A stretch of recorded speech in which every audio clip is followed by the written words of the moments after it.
Assalamu alaikum wa rahmatullahi wa barakatuh. Dear respected brothers and sisters, welcome to Al Khair Education. Yesterday, I met with this girl who was born in this country, who is a graduate from university, who had a nice belief in Allah subhanahu wa ta'ala, and that's what we are supposed to be doing. Brothers, she doesn't believe, people saying I evil or witchcraft and all this. And she says, I only believe Allah subhanahu wa ta'ala. وَإِن يَمْسَسْكَ اللَّهُ بِضُرٍّ فَلَا كَاشِفَ لَهُ إِلَّا هُوَ وَإِن يُرِدْكَ بِخَيْرٍ فَلَا رَادَّ لِفَضْلِهِ. Allah subhanahu wa ta'ala says, if Allah touches you or gives you a problem or anything that harms you, nobody can take it away from you.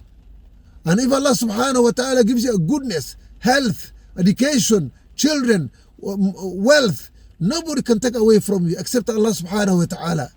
So this girl who was born here, she has that aqidah. Nowadays, between us brothers, there's a lot of us, they don't have this aqidah.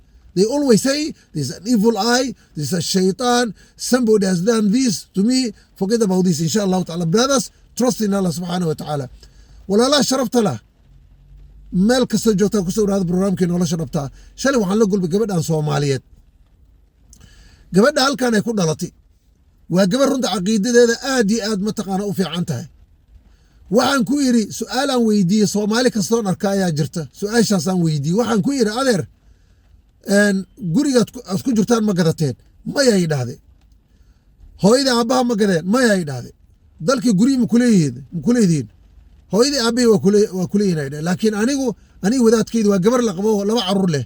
anigu wadaadkaydu guriga ma kuleeyeen. hadda maxaa plankiina ah? waxay tiri anagu halkaan rabnaa inaan ka gadan insha Allah ta'ala guriyahan, because waxaan ku yiri oo dalkii aabaha hooyadii say mataqaana ay raaceen soo kama dhisanaysaan. waxay tiri anagu meesha adeero kuma noolin, wadaadkeydii aniga halkaan ku noolnahay, saas awgeed halkaan guri ka dhisanayna. walaalaha sharafta le marka waxaan weydiiyey dalkii biil ma u dirtaa oo dee xoolo ma dirtaa say anaga wadadan marnay oo kale. waxay tiri sadaqaan dhiibaa, abtigay adeerka iyo waxa marka ay soo wacaan wax waa dhiibaa, laakiin biil ma diro. laakiin waxay haysay tiri hooyadii aabbahay waxay yiraahdaan adeerka biil, abtiga biil, habarta biil, lacag diray leeyahay si ayaga wadadii mareen. aniga waxaan ku yiri hooyo aabo dalkan London gudaheeda noloshu waa qaali, saas awgeed aniga wadaadkeeda gurigiisa qaali nagu ah, marka ma bixin karno laakiin sadaqa waa dhiibayna. marka hooyadii waxay igu dhahdaa waxay igu tiri dhahday mataqaana hooyo meesha dadka inkaar ay leeyihiin waa idan habaariyaan, mataqaana waxaa jira dadka waxaa jira dad iska ilmadow, dad waxaa jira waxaasaa jira waa lagu habaarayaa, habaarka ma fiicna. hooyo mataqaana biil iska dir. waxaan dhahay hooyo dhegeyso, anigu waxaas maba aaminsaniba, waxaasoo dhanba ma aaminsani. aabbo anigu waxaasoo dhan ma aaminsani, waxaan aaminsan Allah subxaanahu wa tacaala. waxaad yeelaysaa hooyo aniga biilkaydu biil ma diri kare, laakiin walaalaha waa caawinaya. calaa kulli haal gabadhan waxay aaminsantahay mataqaana walaalaha sharafta halkan ku dhalatay oo annagoo fara badan aan lahayn arrintaas ayada ah. dad badan oo qurbaha jooga beriyaha nin kastaba wax unbuu tirsanayaaba. waxay tiri ilaahay subxana wataala aaminsana anigu, Allah subxana wataala ii kana aaminsana, habaaraan aaminsanayn, waxaanan aaminsanayn ma aaminsan. anigu qafaan xaq ka gale ma laha. waxaan soo tabay oon gabadh u akhriyey آيادان وإن يمسسك الله بضر فلا كاشف له إلا هو وإن يريدك بخير فلا راد لفضله. إلهي سبحانه وتعالى معير هدو إلهي دب كوغو تابتو أو wax kugu dhacaan mataqaana wax kastoo kugu dhacaba cid ilaahay ka ilin karta ma laha. wax ilaahay subxaanahu wa tacaala ka ilin karo asaga ahayn. hadduu khayr ku siiyana caafimaad, mataqaana caruur, maal, cilmi ku siiy, cid kaa cishan karta ma laha ilaahay subxaanahu wa tacaala. marka ilaahan aaminsanay tiri gabadhaas. annagoo fara badan usoo noqda walaalaha sharafta leh, ku kasta wax buu tabanaya, waa lay sixray, ilbaa igu dhacday, sheekhow mataqaana waxaan rabaa nin baa isixray in laiga furfuro. war waxaasoo noole oo wax jira, laakiin gabadhan say wax u aaminta u aamin oo ilaahay subxaana isku xir. waxaan aad iyo aad ugu farxo gabadha, waxaan dhahay ka leexo wadadan iyada ah, ka leexo on annaga aan ku gubanay.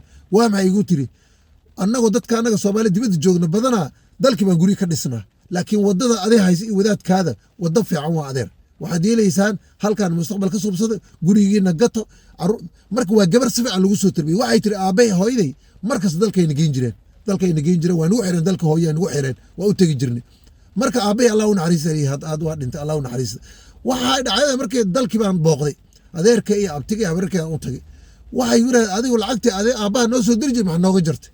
markaasaan yidhi dee aniga carruur baan yeeshtay oo cid baan leeyahay oo anaaba tii isku mashquuli adeerow saas ma fiicne lacagti noo soo diri markaasa waxay ku tiri waa gabadh caqiidadeeda fiican tahay runtii 35 sano iyo aabbay insoo biilayay oo mataqaana guryaha idin dhisi maanta maxaad haysaan maayde anagoo biilkan u baranay adeerow waa kuu ducooynaynaa waxay tiri wixii sadaqa waa insiina laakiin haddiiba idinka ducodiina ku xiran tahay xoolo leensiga iska haystaanay ku waa gabar maasha allah wallahi bilaa qofka waa inuu ilaahay subxaanahu wa tacaala saas u aamina war waxay ilaahay kuu qoro yaa lagu bootaynin waa ku habaara saara kugu dhacaysa waxaasaan lagu dhihin ilaahay aamin subxaanahu wa tacaala waa ku sixira waxaan u bogay hadalkeeda ay dhahday mataqaana hooye aabbo waxay leeyihin waa lagu habaara mataqaana dhibaata lagu geysanay ma fiicni dadkaas wax lagama jara wax noocaasa markaasay tiri ilaahay wuxuu igu ridi maan helaya laakiin dadka waa qaraabo wax allaale waxaan rabo wixii alla wixii markay soo wacaan markay dhibaataysiin wixii waa u dira waa dad qaraabo waa xirina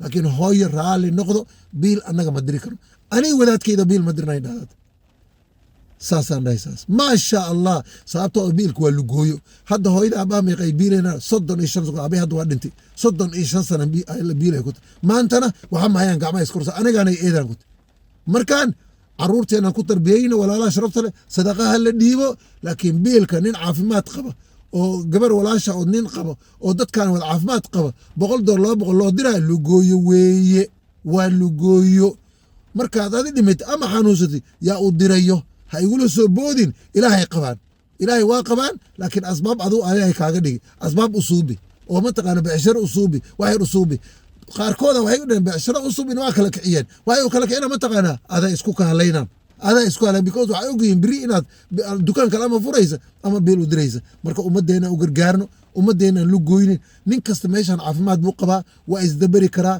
dalkeena waxaa jira kabacaabaysaa jira waxaa jira beera laga falaa jira waxaa jira dukaamo laga shaqeeyaa jira waxaa jira dameera la dhaamiyaa jira waxaa jira dukaamo wax kasta waa laga shaqeyn karaa laakiin wiilkan kula dhashay ama gabadhan waa faanayaanoo waxaa ku jirto walaalkooda dibadda joogo 200 kuu soo diray ani markaan kabacasaynaya maxaan ahay kuleeyahin anigu midgaan miyaan nahay war in adeer ninka midgaanka waa midka $100 sugaya midgaanka waa midka dhahay $200 isoo dir kaasaa midgaana laakiin ninkan xamaalanaya waa nin sharaf laho nabiga sallallahu alayhi wasallam ku camal falay xadiidkiisoo dhahay alyadu ulya khayrun min alyadi sufla gacanta sarraysa oo xoogsanaysa ayaa sharaf leh oo ka khayr badan midda hooseysa tugsanaysa fadhiga laga kaca caruurteena aan tarbiyeyna qurbaha joogto weliba aan ku tarbiyeyna si ay hanti u yeelan lahayeen si ay dalkaan wax ugu qabsanayeen si ay guri ugu dhisi lahayeen si ay caruurta ugu fikir lahayeen aanan ku tarbiyeyna xawaalada tag waxaad soo qaysta bishi waxaad soo qaad xawaalada gey taas tarbiyad maaha micnaheeda maaha sadaqa inaad iyo qaraabada xiriis jazaakum allahu khayr baaraka allahu fiikum